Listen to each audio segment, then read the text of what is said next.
Hello fam, welcome back to my channel. GK Cholapurai. நம்ம சேனலுக்கு யாராவது புதுசாக வந்தீங்கன்னா மறக்காம சப்ஸ்கிரைப் பண்ணி பக்கத்தில் இருக்க பெல் ஐக்கானை தட்டி விட்டு அப்படியே ஆளில் போட்டுக்கோங்க. ஹாப்பி நியூ இயர், இனிய புத்தாண்டு நல்வாழ்த்துக்கள் 2026. நம்ம எங்கே கிளம்பிட்டோம் அப்படின்னு சொல்லிட்டு பார்த்தீங்க அப்படின்னா, மருதமலை கோயிலுக்கு போகலாம் அப்படின்னு சொல்லிட்டு கிளம்பிட்டோம். காலையிலேயே போகலாம் அப்படின்னு நினச்சோம், எந்திரிக்க முடியல.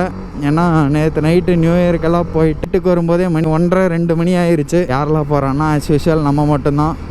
நம்ம சப்ஸ்கிரைபர் நண்பர் ஒருத்தர் வந்து கேட்டிருந்தேன். அவர் ஆக்சுவலாக வடவள்ளி அப்படின்னு சொல்லியிருந்தார். எங்கே ப்ரோ அப்படின்னு ஃபோன் பண்ண இப்போ தான், ப்ரோ இங்கே தான் இருக்கேன் அப்படின்னாரு. சரி, என்ன கோயிலுக்கு வரீங்களா, போயிட்டு வரலாம் அப்படின்னேன். சரி ப்ரோ வரேன் அப்படின்னாரு. சரி, நான் இங்கே தான் வீட்டிலேருந்து கிளம்பிட்டேன், நான் வந்துடுவேன், நீங்கள் பாரதியார் யூனிவர்சிட்டிகிட்ட வந்துடுங்க அப்படின்னேன்.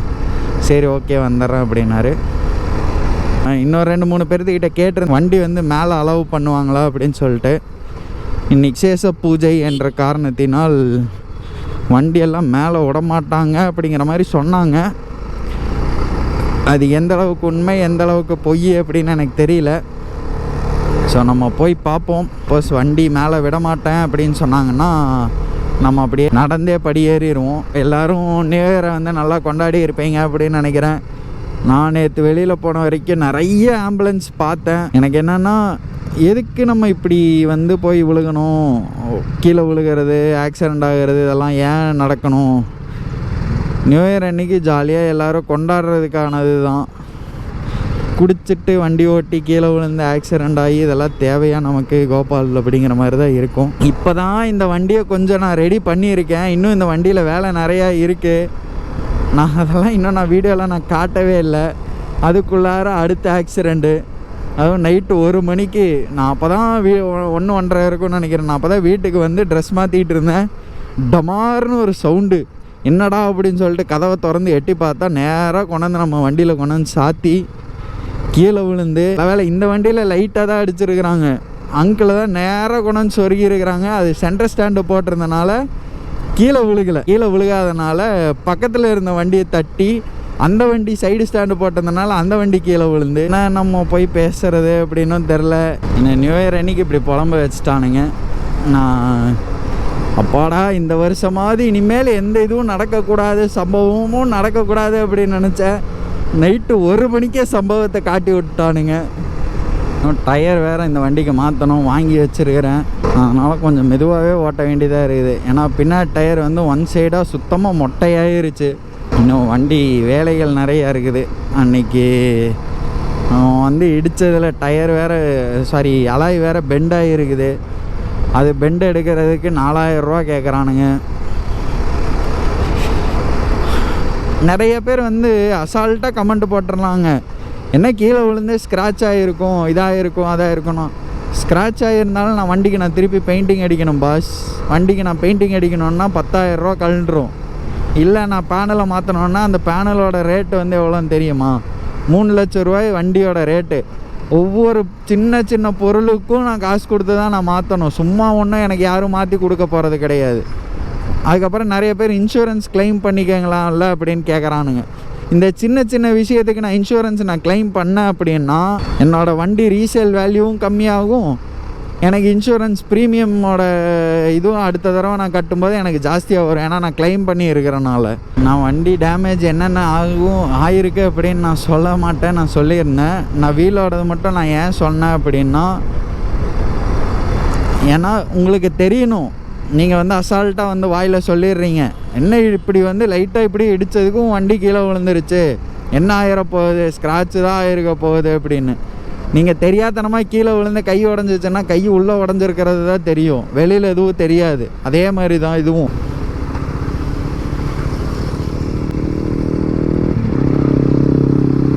ஹாய் ப்ரோ, எப்படி இருக்கீங்க? தேங்க்யூ. எப்படி இருக்கீங்க? கரெக்டு தான்.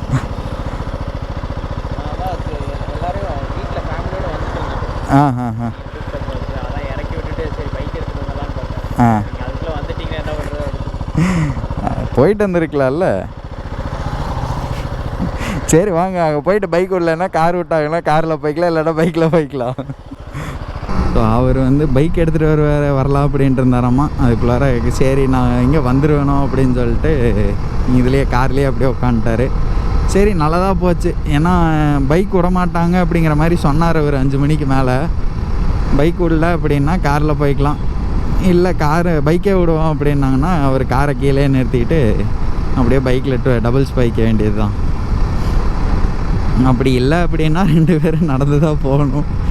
சரி பார்த்துக்கலாம், எல்லாம் நன்மைக்கே.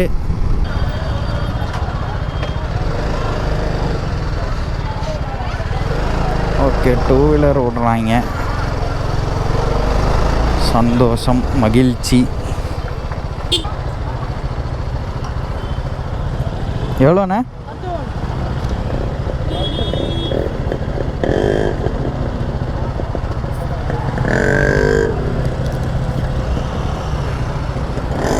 அப்பனே முருகா, எல்லாம் நல்லபடியாக நடக்கணும்ப்பா.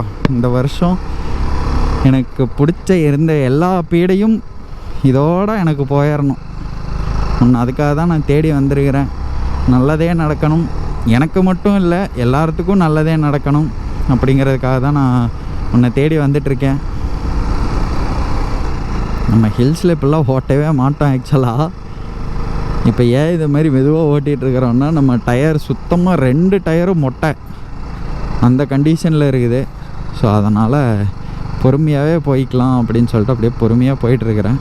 அதே மாதிரி நான் இந்த மாதிரி ரைடு போகிறேன் அப்படின்னு சொல்லிட்டு எந்த ஸ்டோரி எந்த போஸ்ட்டும் போடல அப்படின்னு தப்பாக நினச்சிக்காதீங்க. இது வந்து ஆக்சுவலாக சடனாக நேற்று நைட்டு பிளான் பண்ணேன். அதனால் நைட்டு ஸ்டோரி போட்டாலும் காலைல யாரும் பார்க்க மாட்டீங்க, நான் நேரத்துலேயே போகிற மாதிரி இருக்கும் அப்படின்னு சொல்லிட்டு தான் நான் போடல. அப்புறம் சரி ஓகே ரைட்டு அப்படின்னு தூங்கிட்டேன். இப்போ ஒரு 3 மணி 4 மணிக்கு தான் எந்திரிச்சேன். எந்திரிச்சோன்னே டப்புன்னு குளித்து ரெடி ஆகிட்டு கிளம்பிட்டேன். நீங்கள் பார்க்கிங்க்கு எப்படி இங்கெல்லாம் அலோவ் பண்ணுறாங்கன்னு தெரில. அதெல்லாம் பார்க்கிங் அலோவ் பண்ணாமல் இருந்தாங்கன்னா பஸ்ஸுக்கு போகிறதுக்கு வர்றதுக்கு எந்த தொல்லையும் இருக்காது. இந்த காருகள்லாம் இங்கே இல்லாமல் இருந்திருந்தால் அவங்க பாட்டுக்கு லெஃப்ட் ஒடிச்சு ஆப்போசிட்டில் வரவங்க போயிருப்பாங்க. இங்கே எல்லாம் ஃபுல்லாக கார் பார்க்கிங் போட விட்டதுனால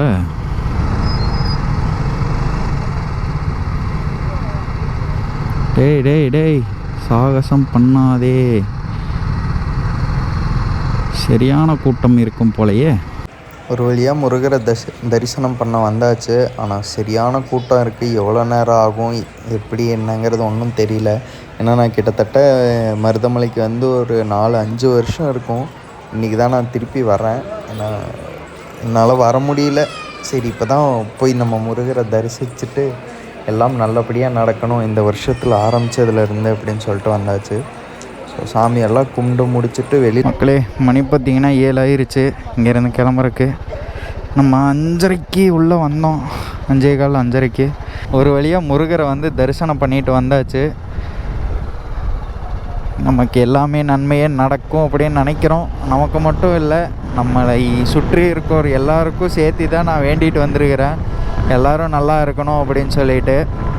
ஸோ எல்லோரும் நல்லா இருப்பாங்கன்னு சொல்லிட்டு நான் எதிர்பார்க்குறேன். சரி மக்களே, அவ்வளோதான். நம்ம போயிட்டு நம்ம ஒரு வீடியோவில் அப்படியே பார்த்தீங்கள, அவரை போயிட்டு வடவள்ளியில் இருக்காரா என்னன்னு கேட்டுட்டு மீட் பண்ணிவிட்டு நம்ம அப்படியே வீட்டுக்கு தெரிக்கலாம். ஓகே, நம்ம அடுத்த ரைடு எங்கே என்னங்கிறத நான் கண்டிப்பாக அப்டேட் கொடுத்துட்டு தான் நான் ரைடு ஸ்டார்ட் பண்ணுவேன்.